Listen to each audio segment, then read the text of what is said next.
I invite David Close to come forward, please.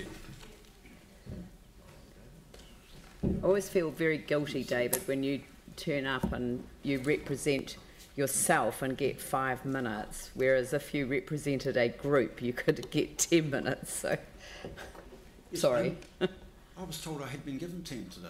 Oh, okay. Was that? No less a person than Tim Baker. Tim Baker said. Well, I won't waste any time anyway. I'll get stuck in. My first word is going to be thank you for the extra time. You are on. You are on for 10 minutes now. Go for it. Thank you very much. I'll try and leave a few minutes for questions at the end.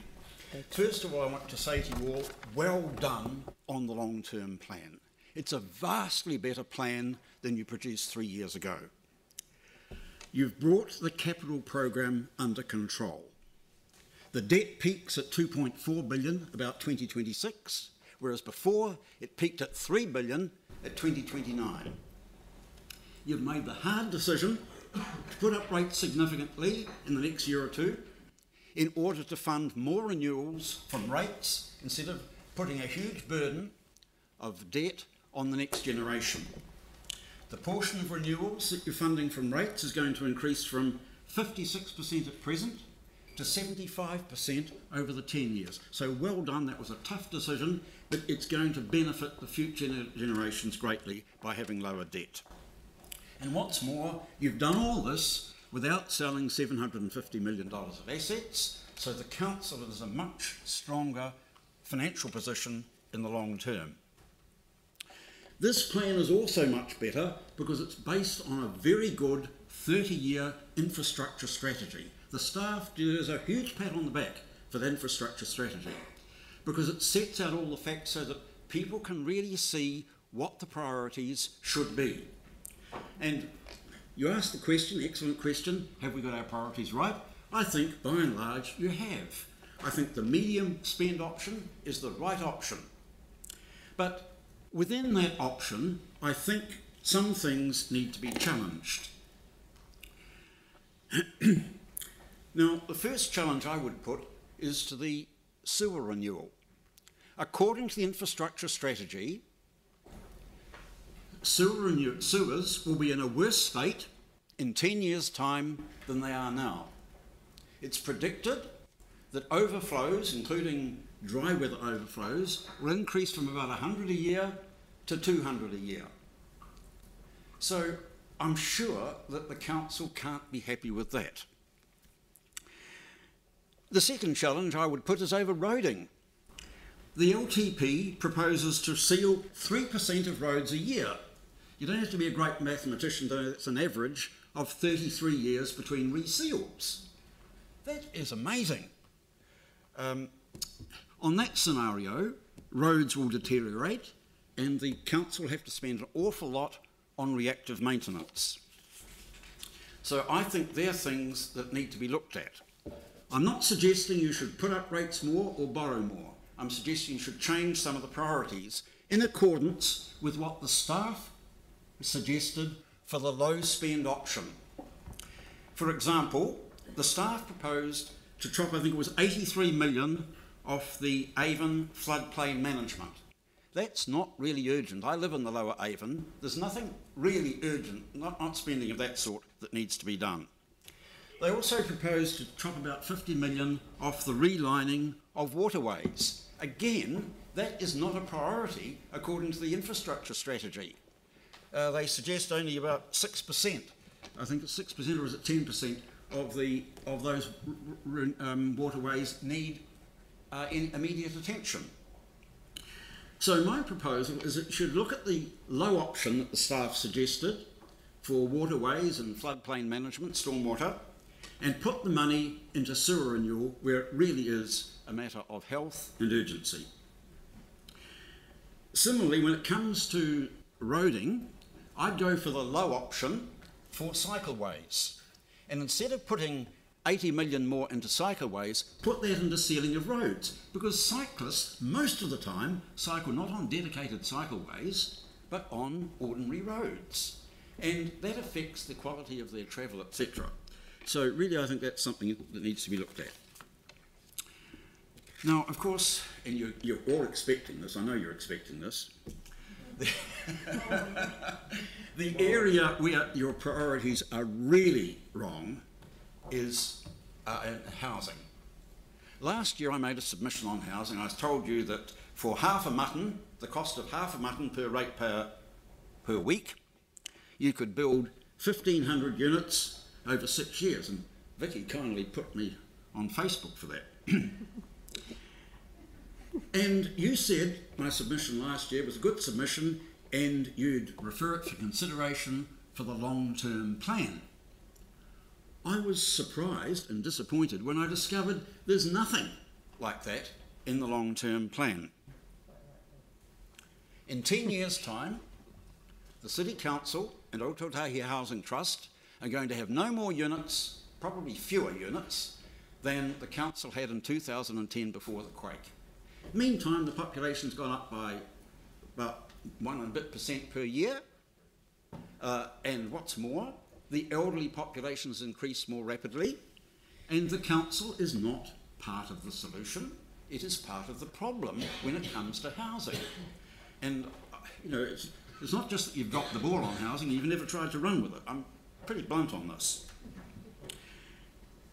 However, in February, there was a report to the Housing Committee about research into housing need, the need for social housing in New Zealand. It calculated that there was a need for 180 additional social housing units in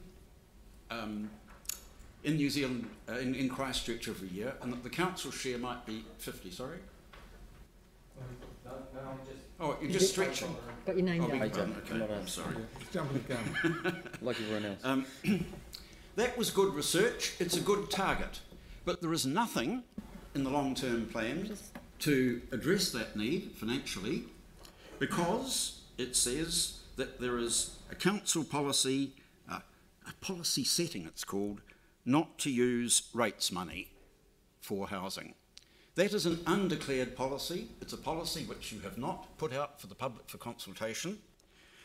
And I know that if you did put it out for consultation, the public would tell you very, very quickly that their priority would be for housing ahead of subsidies for professional rugby.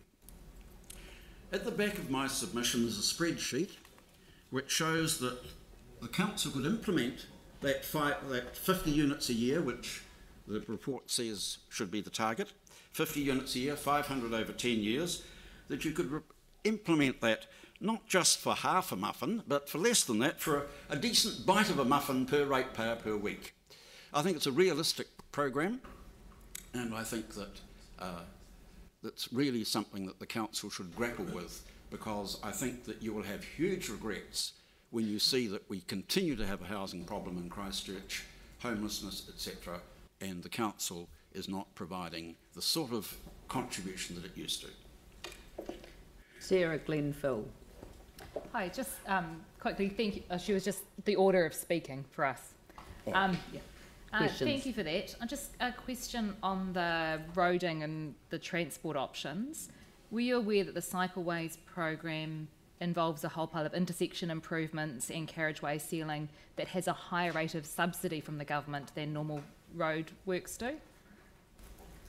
Well, that's something I think you should need to grapple with. But honestly, you need to look at the results of the cycling policy. The performance indicators indicate that the staff do not think the cycling program is going to increase significantly the number of cyclists who use who cycle. The data is actually quite the opposite. The NZTA and staff predictions say that it's going to increase significantly, and our data already says that it is. I haven't got the NZTA prediction. What I've got is what the performance indicators in your own long-term plan. Oh, we're already exceeding our 2031 targets. But anyway, I was just wondering if you were aware that if we took $80 million out of the Cycleways program, that would only give us $50 million to spend on other things, because the government subsidy would disappear. Okay, well, maybe there are other ways you might be able to do it, but certainly I think you need to look at the roading, because I Yeah. I think it's impractical. But that's a balancing that Yes. we should take into account. Glenn and then Phil. Thank you, David. Could you please give us your view of what you see would be the long-term effects of the council not putting away for social housing, for extra social housing of its own stock? Well, I'm involved in our community outreach program at St Faith's in New Brighton. We have constant requests for people for housing. People who are homeless, people who sleep in cars. Haven't struck anyone sleeping rough, totally rough recently, though there was somebody sleeping in Burwood Park a while ago, and another person sleeping in abandoned houses, and I'm pleased to say that the council finally found a unit after a considerable wait for both of those people. But there's this desperate need for simple accommodation, and a lot of the old council's old accommodation, bed-sit studio units built, in the 1950s, it's actually very good, 1960s. It's ideal because it's low cost and affordable, and I think that's where the council needs to go. I think that there's an avalanche of housing need coming as older people retire and cannot afford the private rents in the private sector. I think we're looking for poverty. What do you call a medical officer of health has spoken about that at some length. I'm not sure he's made a submission on housing or not, but he certainly spoke at a forum a while ago about the need, as he saw it, for increased housing for the elderly. Look, thank you, David. And I had not read, obviously, the last paragraph of your submission properly because I overlooked the last sentence, which is, this will be my last formal submission on any draft annual plan or long-term plan. And I hope that's not the case.